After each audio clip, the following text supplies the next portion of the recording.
করতেন।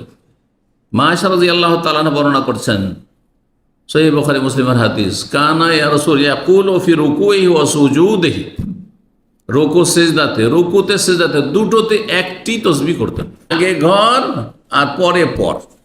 কিন্তু না, ইসলামের ওয়ুসিরুনা আলা আনফুসিহিম, নিজের ওপর অন্যকে অগ্রাধিকার দাও। এটি হচ্ছে রাসূলুল্লাহ সাহাবায়ে কেরামদের আখলাক চরিত্র। তাহরিমার সময় ইমামের পিছনে সূরা ফাতিহা পড়া নিষেধ আছে না নেই? হ্যাঁ আছে মশলাই। তাহলে এটি দলিল না, এর জন্য দলিল আপনাকে নিয়ে আসতে।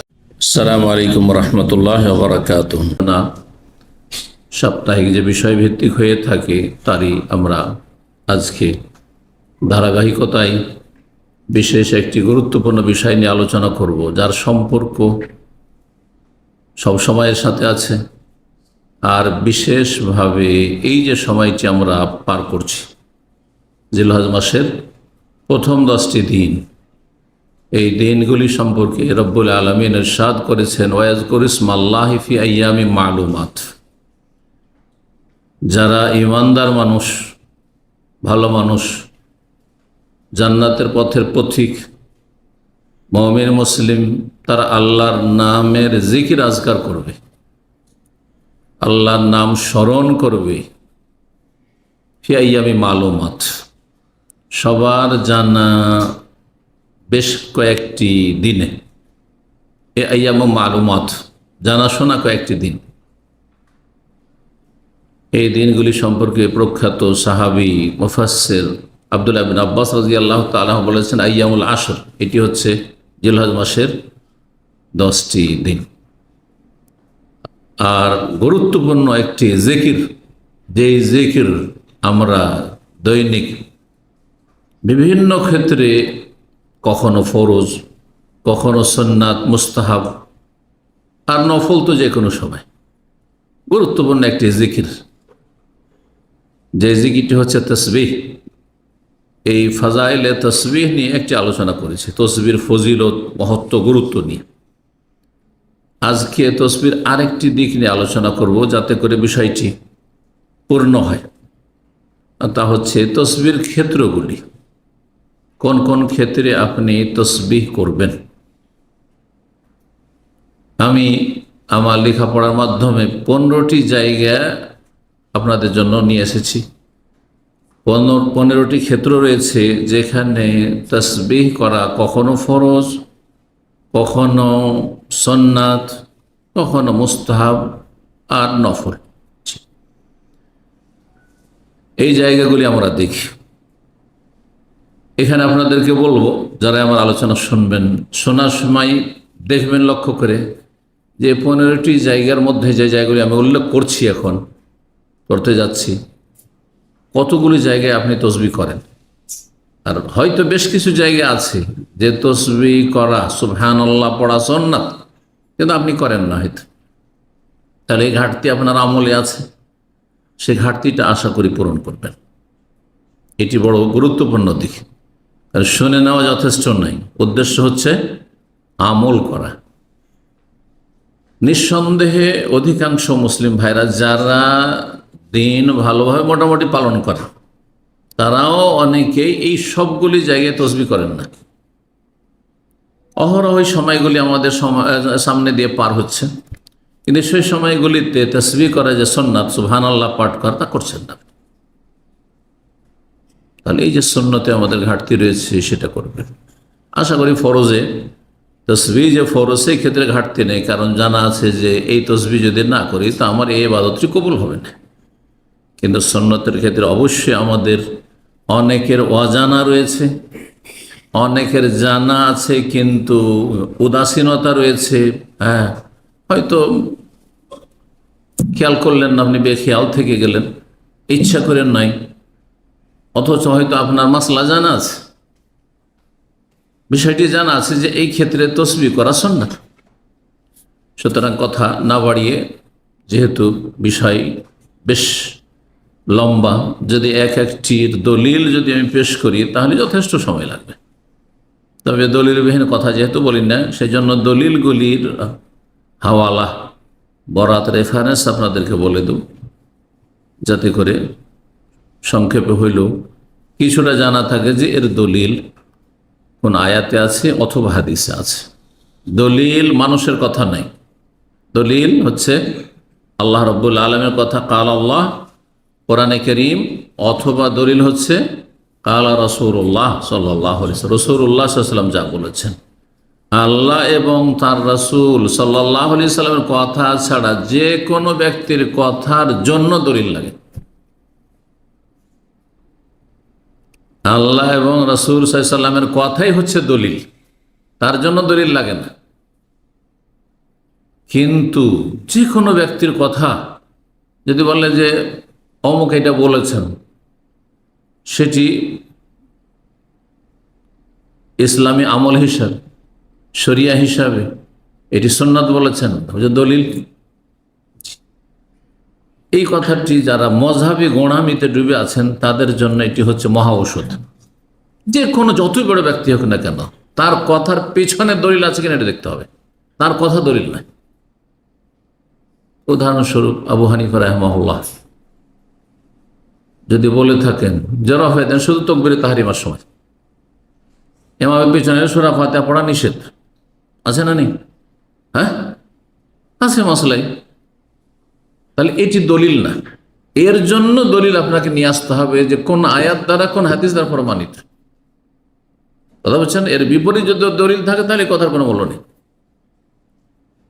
ইমাম শাফি মযহাবে আছে যে ফজরে সারা বছর কুনুত করতে থাকেন, ফজরে সারা বছর কুনুত করতে থাকেন। উযু অবস্থায় যদি আপনার স্ত্রীকেও যদি স্পর্শ করেন তো উযু নষ্ট হয়ে যাবে, এগুলো শাফি ফতোয়া, এটা যথেষ্ট নাই। যে কেউ বলবে যে হ্যাঁ ইমাম শাফি এটা বলেছেন, তো ইমাম শাফি বলেছেন তো একটা দলিল দেন, না এর বিপরীত আমার কাছে দলিল আছে। কথা বলছেন না? এইভাবে মালিকিরা, আফ্রিকানরা হাত ছেড়ে নামাজ পড়ে, পড়ে না, দেখেছেন না অনেকে হাত ছেড়ে নামাজ পড়ে। এখন ইমাম মালিকের যদি কেউ বরাত দেয় যে ইমাম মালিক হাত ছেড়ে নামাজ পড়েছে, তারপরে দলিল দাও কোনখানে আছে সহিহ সনদে, নাহলে ইমাম মালিকের আমল দলিল না, তার কথাও দলিল না, আমল দলিল না, তার জন্য দলিল লাগবে। তাহলে আর আপনি ইসলামের নামে গ্রুপিং করবেন না, এক ইসলামকে এত ভাগে বিভক্ত করবেন না, এত লেবেল লাগাবেন না। কোরআন সুন্নাহর অনুসারী আপনি, সাহাবা একরামদের অনুসারী আপনি, দলিলের অনুসারী। আল্লাহ বুঝার তৌফিক দান করেন। এই ভূমিকা যে গুরুত্বপূর্ণ ভূমিকা আমাদের, হ্যাঁ, রাস্তা ঠিক করার জন্য, যাতে করে রাস্তাটা ঠিক থাকে, প্রান্তিকতা না থাকে, এই সাইডে গর্ত এই সাইডে গর্ত, গর্তে না পড়ে নাকি। এক নম্বর ক্ষেত্র যেখানে তাসবিহ করা হচ্ছে সুন্নাত, কিন্তু গুরুত্বপূর্ণ সুন্নাত, যে সুন্নাতটি আপনারা সবাই করেন, সেটি হচ্ছে যখনই সালাত শুরু করেন আল্লাহু আকবার দিয়ে, আর তারপরে কি করেন, যেটিকে সানা বলা হয় প্রচলিত ভারত বাংলাদেশের ভাষায়, কিন্তু হাদিসের ভাষায় সানা নয়। সানা মানে হচ্ছে আল্লাহর প্রশংসা করা। তো আলহামদুলিল্লাহ তো সানা, তো আলহামদুলিল্লাহ পড়াকে তো সানা বলছেন না, সুবহানাকা পড়াকে সানা বলছেন। তাহলে এটি হচ্ছে ইস্তেফতার দোয়া, মানে সালাত শুরু করার দোয়া। সালাত যে শুরু করছেন, আপনি আরম্ভ করছেন তাকবীরে তাহরিমার পরে, তার দোয়া সেখানে। এই মর্মে দুটি সুন্নত রয়েছে, একটির ওপরে আমল রয়েছে হাম্বলীদেরও হানাফিদেরও, আর আমরা মাঝে মাঝে করি, কারণ এটাও সহি, এর চাইতো সহি হাদিস রয়েছে। এই জন্য আল্লাহ বাইনিও পড়ি এই জায়গায়, ইন্নি ওয়াজহাতু ওয়াজহিয়াও পড়ি, আর সুবহানাকাল্লাহুম্মা ওয়া বিহামদিকা এটাও পড়ি। কথা বোঝা গেছে না? কিন্তু হাম্বলীরা এটা দিয়ে পড়ে, এই জন্য তাড়াতাড়ি করে দেখবেন যে আলহামদুলিল্লাহ পড়া শুরু করে দেয়। হানাফিরা তাড়াতাড়ি করে আল্লাহু আকবার, হ্যাঁ 1 মিনিটও দেয়নি, হ্যাঁ 30 সেকেন্ড হয়নি, আলহামদুলিল্লাহ শুরু হয়ে গেল। কিন্তু আল্লাহ বাইনি ওয়া বাইনা খাতায়া পড়লে একটু সময় লাগতো, যেটা সহিহ বুখারী সহিহ মুসলিমের হাদিস। সবগুলি নবী শেষ, যদি একাধিক সুন্নাত সহিহ সূত্রে প্রমাণিত হয় তো সবগুলো আমল করা হচ্ছে সহিহ সুন্নাত। নবী সাল্লাল্লাহু আলাইহি ওয়াসাল্লাম 4টি আমল করেছে, আর সবগুলি সহিহ সূত্রে প্রমাণিত। তো 4টি আপনি ভাগযোগ করে আমল করবেন, কখনো এটা কখনো ওইটা, এটা হচ্ছে পারফেক্ট সুন্নাত। আর একটা গিয়ার ধরে নেবেন আর বাকিগুলোকে ছেড়ে দেবেন, এইটা হচ্ছে কাটছাট করা সুন্নত, কিছুটা সুন্নত পালন করা, তবে জায়েজ রয়েছে। আব্দুল্লাহ বিন উমর রাদিয়াল্লাহু তাআলা আনহুমা থেকে যেটি আপনাদের হয়তো খেয়ালে নেই, তাসবিহ এবং পরিত্যক্ত সুন্নাত, এই সুন্নতটিকে ওলামারা বলেছেন মৃত সুন্নাত, পরিত্যক্ত সুন্নাত, বুঝেন তো? মানে যে সুন্নাতের আমল নেই বললেই চলে। যেমন আজকাল এই শেষ 10 দিনে, না এর 10 দিন, প্রথম 10 দিনে এর জিলহজ মাসের হাটে বাজারে রাস্তাঘাটে বাড়িতে গাড়িতে যে কোনো জায়গায় তকবীর পাঠ করা সুন্নাত করছে, হাজার একজনও করে না, শুনতেই পান না। কখন করবে? খুব বেশি করলেও ঈদের দিন করবে, 11, 12 তারিখে, তা আরব দেশগুলোতে। দেশে ওটাও তো নেই, শুধু ঈদের পথে যাওয়ার সময় শুধু, বা ঈদের মাঠে হয়তো একটু করবে, কথা ঠিক না? তাহলে সুন্নাতের কি মরে গেছে, মৃত সুন্নাত, এগুলোকে জীবিত করতে হবে। জীবিত করলে আপনার দেখা দেখে যত লোক আমল করবে কিন্তু এক ভাগ করে সব পেয়ে থাকবে। ওই হাদিস স্মরণ করে দিচ্ছি, মহারাজ সুন্নাত জীবিত করেন, কিয়ামত পর্যন্ত আপনার এই আমল নেকি চালু থাকবে। এটি হচ্ছে মৃত সুন্নাত। বলছেন ইবনে উমর রাদিয়াল্লাহু তাআলা বাইনামা নাহনু নুসাল্লি মা রাসূলিল্লাহ, আমরা এক সময় রাসূলুল্লাহ সাল্লাল্লাহু আলাইহি ওয়াসাল্লাম সালাত পড়ছিলাম। ইয ক্বালা রাজুলুন মিনাল কওম, হঠাৎ করে একজন লোক মুসল্লি একটি বিশেষ দোয়া বা জিকির পাঠ করলো, যেটি এর আগে কারো জানা ছিল না। কি বলল? আল্লাহু আকবার কাবীরা আলহামদুলিল্লাহি কাসীরা ওয়া সুবহানাল্লাহি বুকরাতাও ওয়া আসীলা। কোনখানে বলেছিল? তাকবীরে তাহরিমার পরে, তাকবীরে তাহরিমার পরে বুকে হাত বেঁধে আল্লাহু আকবার কাবীরা আলহামদুলিল্লাহি কাসীরা ওয়া সুবহানাল্লাহি বুকরাতাও ওয়া আসীলা।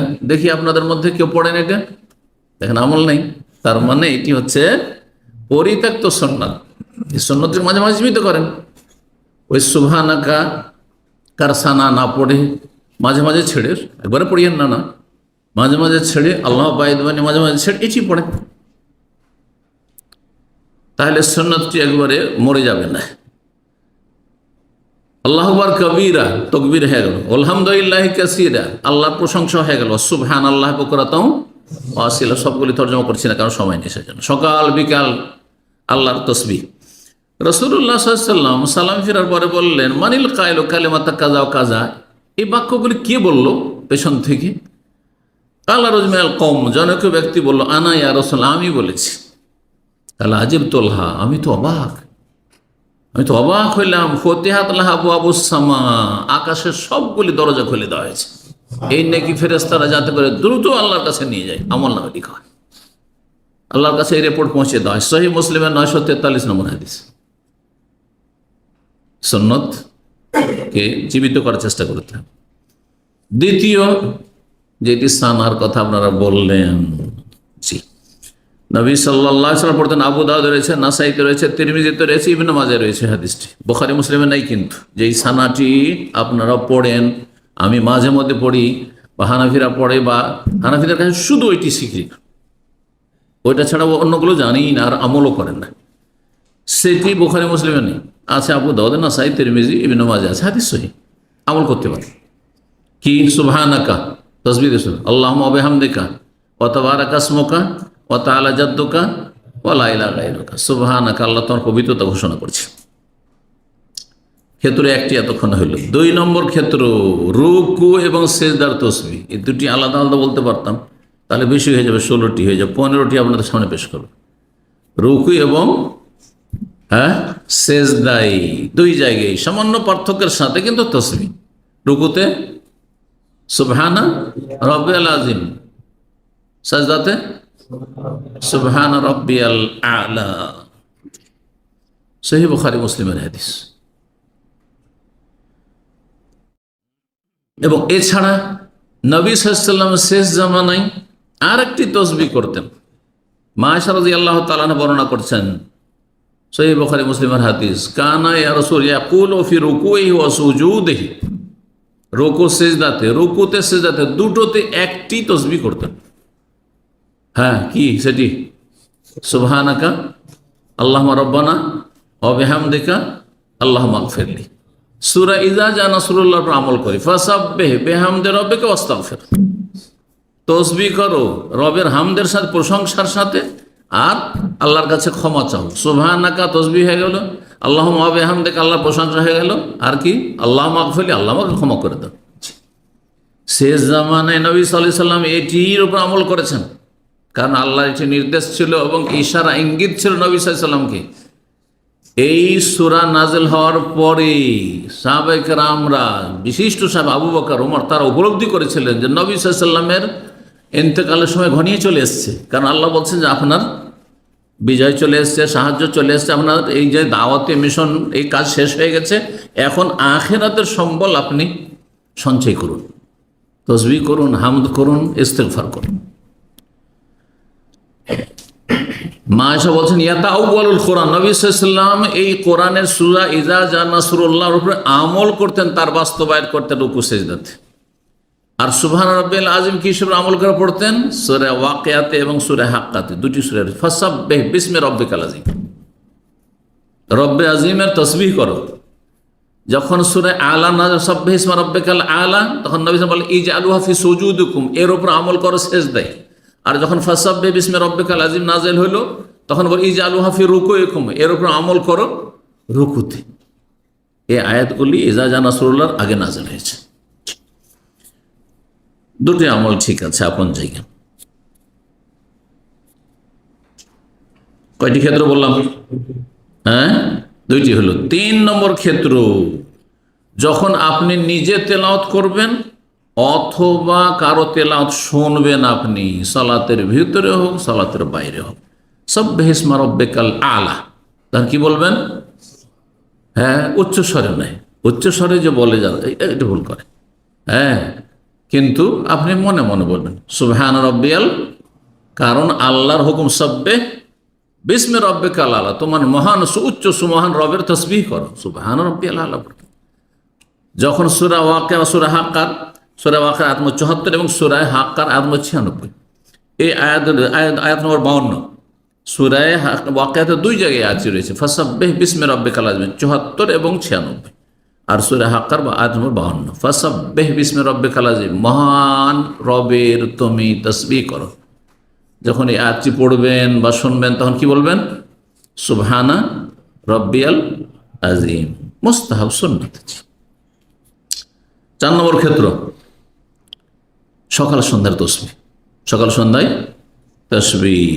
সূরা রুমের আয়াত নম্বর 77 আল্লাহ ইরশাদ করেছে ফাসুবহানাল্লাহি হিনা তুমসুনা ওয়া হিনা তুসবিহুন, আল্লাহর পবিত্রতা ঘোষণা কর, ফাসুবহানাল্লাহ হিনা তুমসুন, যখন তোমাদের সন্ধ্যা হবে, ওয়া হিনা তুসবিহুন, যখন তোমাদের ভোর হবে, সকাল হবে। তাহলে সকাল সন্ধ্যা কি করো? তাসবিহ করো। বড় অন্য আয়াতগুলি তো রয়েছে, বিভিন্ন আয়াত রয়েছে, সকাল বৈকাল রয়েছে। তারপরে যেহেতু এটি গুরুত্বপূর্ণ জিকির, সর্বদাই করতে পারেন আপনি। জি, কিন্তু বিশেষ করে এখানে এই আয়াতে সকাল সন্ধ্যা করতে বলা হয়েছে। এখন এই সকাল সন্ধ্যা যে আয়াতে করতে বলা হয়েছে, এর বিস্তারিত আমল হাদিস সহিহ মুসলিমের হাদিস নম্বর 4858 বলছেন রাসূলুল্লাহ সাল্লাল্লাহু আলাইহি ওয়াসাল্লাম, মান কালা হিনা ইউসবিহু ওয়া হিনা ইউমসি, যেই ব্যক্তি সকালবেলা এবং সন্ধ্যাবেলা বলবে সুবহানাল্লাহি ওয়া বিহামদিহি, কতবার? 100 মাররা, 100 বার সুবহানাল্লাহি ওয়া বিহামদিহি, সুবহানাল্লাহি ওয়া বিহামদিহি, সুবহানাল্লাহি ওয়া বিহামদিহি, 100 বার যদি বলেন। অনেকে হাঁটাহাঁটি করছেন, হাঁটাহাঁটির সময় 3-4 মিনিটও লাগবে না, বেশি, তাতে পড়া যাবে 100 বার। লামিয়াত আহাদুন ইয়াউমাল কিয়ামা আফযালা মিম্মা জাবে, তার চাইতে বেশি নেকি নিয়ে হাসর মাঠে কেউ আসতে পারবে না। সুবহানাল্লাহ, তার চাইতে বেশি আমল নিয়ে, নেকি নিয়ে, নফল আমল নিয়ে কেউ আসতে পারবে না।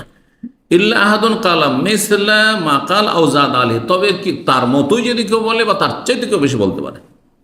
তাহলে এটা আমাদের দেশীয় মন্ত্রের মতো না যে 100-তে 100, 100-তে 1 বলা যাবে না, 100-তে 10 আমার ভুল হয়েছে তো কি করবো, আমি ভুল করে দিলাম নাকি, এটা ধারণা আছে কিন্তু আমাদের। কারণ এগুলোকে মনে করে যে এমন মন্ত্রের মন্ত্র যে এতে কম বেশি করা যাবে না। আপনার সময় নেই, কমই করলেন আপনি, সমস্যা কি? সময় আছে, আরো বেশি করলেন আপনি। আপনি যদি গণনা নাও করেন, তো রবের পক্ষ থেকে তো ফেরেশতা লেগে আছে গণনা করার জন্য, জানা আমলনামা লিখছেন।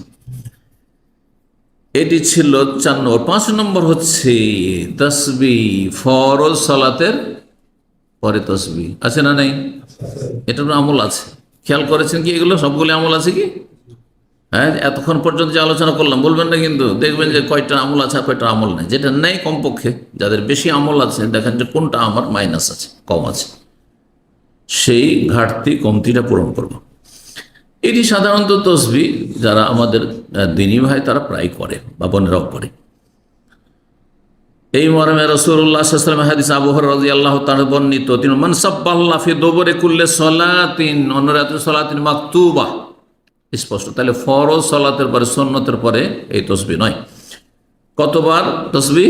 সালাসা ওয়া সালাস 33 বার, ওয়া হামিদাল্লাহ আলহামদুলিল্লাহ 33 বার, সালাসা ওয়া সালাসিন ওয়া কাব্বার আল্লাহ, আর আল্লাহ তাকবীর পাঠ করা, আল্লাহু আকবার 33 বার। কতবার হয়ে গেল? তিলকা 99 হয়ে গেল। ওয়াকাল তামামুল মিআ, 100 পূর্ণ করলো, লা ইলাহা ইল্লাল্লাহ ওয়াহদাহু লা শারীকা লাহু, লাহুল মুলকু ওয়া লাহুল হামদু ওয়া হুয়া আলা কুল্লি শাইইন কাদির। এটি একটি আমল। আর একটি আমল হচ্ছে আল্লাহু আকবারকে 34 করে দেন। তাহলে কালেমাত তাওহীদ পড়ার প্রয়োজন নেই। সেই ক্ষেত্রে বলছেন নবী সাল্লাল্লাহু আলাইহি ওয়াসাল্লাম, এই আমল যদি কেউ করে নিয়মিত ফরজ সালাতের পর, গফিরাত খাতায়া, তার গুনাহগুলি মাফ করে দাও। খাতা ছোট গুনাহ বড় গুনাহকে পর্যন্ত বলে, ছোট গুনাহ আর বড় খাতা বড় গুনাহকেও শামিল, কিন্তু বড় গুনাহের জন্য তার সাথে তওবা করতে হবে। এটা আহলুস সুন্নাত ওয়াল জামাতের আকীদা, বিশ্বাস। ওয়াইন কানাত মিসলা যাবা, সামান্য গুনাহ আছে নয়, যদিও তার বন্যা সাগরের ভাসমান ফেনা বা ময়লা আবর্জনা খড়কুটা সমপরিমাণ তার গুনাহ হোক না কেন। সহিহ মুসলিমের 939 নম্বর হাদিস। 6 নম্বর ক্ষেত্র তাসবির, এটাও আশা করি করেন। জিজ্ঞেস করবো কয়জন করেন। কিছুক্ষণ পরে আমলটা আসবে, সেটা হচ্ছে ঘুমাবার আগে। ঘুমাবার আগে কে তসবিহ করেন? মাশাআল্লাহ, বেশিরভাগই উঠেছে। কিন্তু নিয়মিত করেন না মাঝে মাঝে? এটা হচ্ছে বিষয়। কারণ এই মোবাইলের ফেতনা, মোবাইল দেখতে দেখতে দেখতে ঘুম চলে আসবে। আপনি তসবিহ নসিব হবে কি করে? যারা তসবিহ করেন না তার মানে মোবাইল নিয়ে শেষখানে ফেসবুক দেখতে দেখতে ঘুমাচ্ছেন, আর না হলে আর অন্য কোনো সোশ্যাল মিডিয়া দেখছেন যে যেটার ভক্ত, হ্যাঁ আসক্ত, বুঝতে পেরেছেন? যার ফলে তসবিহ নসিব হয় না, এই জিকির আজকার গুলো নসিব হয় না। হতভাগা, কত নেকিতে বঞ্চিত থাকছেন, আর কত ফেরেশতার হেফাজত থেকে বঞ্চিত থাকছেন, আর কত শয়তানের অনিষ্টের ঝুঁকিতে থাকছেন। একদিকে জিকির আজকার করে ঘুমাতেন, ফেরেশতা হেফাজতে থাকত, আর একদিকে জিকিরবিহীন যখন আপনি মোবাইল নিয়ে ঘুমালেন, তখন শয়তানের অনিষ্টের ঝুঁকি, আপনার ক্ষয়ক্ষতির ঝুঁকি, বালা মুসিবতের ঝুঁকি। মানুষ শয়তান, জিন শয়তান, আল্লাহ হেফাজত করুন আমাদের। ঘুমাবার আগে তসবিহ। আলী রাদিয়াল্লাহু বলছেন যে আন্না ফাতেমা আতাতিন নবী সাল্লাল্লাহু আলাইহি ওয়াসাল্লাম, ঘটনা জানা আছে। ফাতেমা রাদিয়াল্লাহু তাআলা শুনতে পেরে যে আমার আব্বার কাছে অনেক দাস দাসী এসেছে, আর সাহাবায়ে কেরাম মুহাজির আনসারের মাঝে বিতরণ, সবাই যে যা চাইছে সবাইকে দিচ্ছে। মনটা চাইলে যে আমি একটা নিয়ে আসি, কি চাই, না চাইলে তো আব্বা দিবেন না। কারণ নিজের ঘরকে বঞ্চিত রেখে পরকে দেওয়া, এইটি হচ্ছে নবী সাল্লাল্লাহু আলাইহি সাল্লামের উত্তম আদর্শ। হ্যাঁ, আর পরবর্তীকালের যারা দায়িত্বশীল তাদের চরিত্র হচ্ছে জি স্বজন প্রীতি। স্বজন প্রীতি, আগে ঘর আর পরে পর। কিন্তু না, ইসলামের ওয়ুসিরুনা আলা আনফুসিহিম, নিজের ওপর অন্যকে অগ্রাধিকার দাও। এটি হচ্ছে রাসূলুল্লাহ সাহাবায়ে কেরামদের আখলাক, চরিত্র। তো আসলেন কিসের জন্য? স্বামীর বাড়িতে গিয়ে আটা পিষতে হইতো চাকিতে, হাতে ফোঁসা পড়ে গেছে নবী সাল্লাল্লাহু আলাইহি ওয়াসাল্লামের মেয়ের। আপনার মেয়ে, আমার মেয়ে যদি শ্বশুর বাড়ি গিয়ে ফোঁসা পড়ে, তো আপনি মনে হয় কিয়ামত করে দিবেন। হ্যাঁ, এমন ঝগড়া বিবাদ লাগিয়ে দেবেন। হ্যাঁ, এই কাজের জন্য পাঠিয়েছি। অনেকে একটু পয়সাওয়ালা মেয়েকে পাঠাচ্ছে বিয়ে দিয়ে, তার সাথে কাজের মেয়ে পাঠাচ্ছে। একটা কাজের মেয়ে তার সাথে সাথেই পাঠাচ্ছে সে বিয়ের দিনে, জি, যাতে আমার মেয়েকে কাজ না করতে হয়। এর দ্বারা কি আর প্রতিপালন হবে? না, সব কিছুর প্রশিক্ষণ থাকতে হবে, তরবিয়ত থাকতে হবে।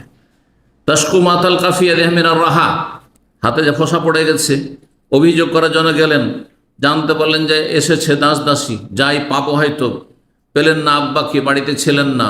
মা আয়েশা রাদিয়াল্লাহু বলে আসলেন যে আব্বা আসলে বলিয়েন। যখন নবী সাল্লাল্লাহু আলাইহি ওয়াসাল্লাম আসলেন, সন্ধ্যা হয়ে গেছে, রাত হয়ে গেছে, তখন জানালেন।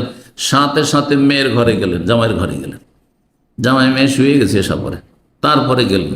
জি, আর তারপরে তাদের কাছে গিয়ে কি বললেন যে শোনো, আলা আদুল্লুকুমা আলা খাইরি মিম্মা সাআলতুমা, তোমরা যা চেয়েছো, কাজের মেয়ে চেয়েছো, তার চাইতে উত্তম উৎকৃষ্ট তোমাদেরকে কোনো কিছু দেব কি, যেটা তোমাদের জন্য উত্তম বিকল্প, বেশি ভালো হবে। তাহলে বোঝা গেল যে জিকির আজকার, হ্যাঁ, শুধু মানসিক শক্তি বাড়ায় না, ইমানি শক্তি বাড়ায় না, শারীরিক শক্তিও বাড়ায়। কথাটি এর আগে আমি বলেছি, জিকির আজকার করলে মানুষের মনে শান্তি হয়, হ্যাঁ, ইমানি শক্তি বাড়ে, হ্যাঁ, ইমানি শক্তি বাড়ে, আর শারীরিক শক্তি বাড়ে, শরীর ক্ষমতা বাড়ে, শরীর ভালো থাকে, সতেজ থাকে, স্বতঃস্ফূর্ত থাকে। জি, সেটি তোমাদের জন্য বেশি ভালো হবে, দুনিয়া আখেরাত উভয় জায়গায় ভালো হবে। এ কথা বলেন যে শুধু আখেরাতে ভালো হবে, বলেছেন কি এদা আখাজ তো মজা যে আকমা আওয়াই তোমা এলা ফেরাস, যখন বিছানায় আসবে ঘুমাবার জন্য, তখন ফাসাব বেহা সালাস 33 বার সুবহানাল্লাহ বলো, ওয়াহমাদা সালাস সালাসেন, স্বামী স্ত্রী উভয়ে 33 বার আলহামদুলিল্লাহ বলো, ওয়াকাব্বিরা আরবা ওয়া সালাসেন, 34 বার আল্লাহু আকবার বললো। ঘুমের ক্ষেত্রে প্রসিদ্ধ হাদিস এটি, কিন্তু ঘুমের ক্ষেত্রে আরেকটি রিওয়ায়াতে এর বিপরীত আছে, জায়েজ রয়েছে। সব রকম নামাজের পরেও যেমন জায়েজ রয়েছে, কিন্তু প্রসিদ্ধ হচ্ছে পার্থক্য, ফরজ সালাতের পরে 33 33 33, আর তারপর 100 পুরা করবেন কালেমা তাওহীদ লা ইলাহা ইল্লাল্লাহু ওয়াহদাহু লা শারীকা লাহু, আর ঘুমের আগে এই যে তাকবীর বলবেন 34 বার। সহিহ বুখারীতে 2 জায়গায়, সহিহ মুসলিমে একটি জায়গায় 4906, সহিহ মুসলিমের, সহিহ বুখারীতে 4942, 5843 হাদিস। 7 নম্বর ক্ষেত্রে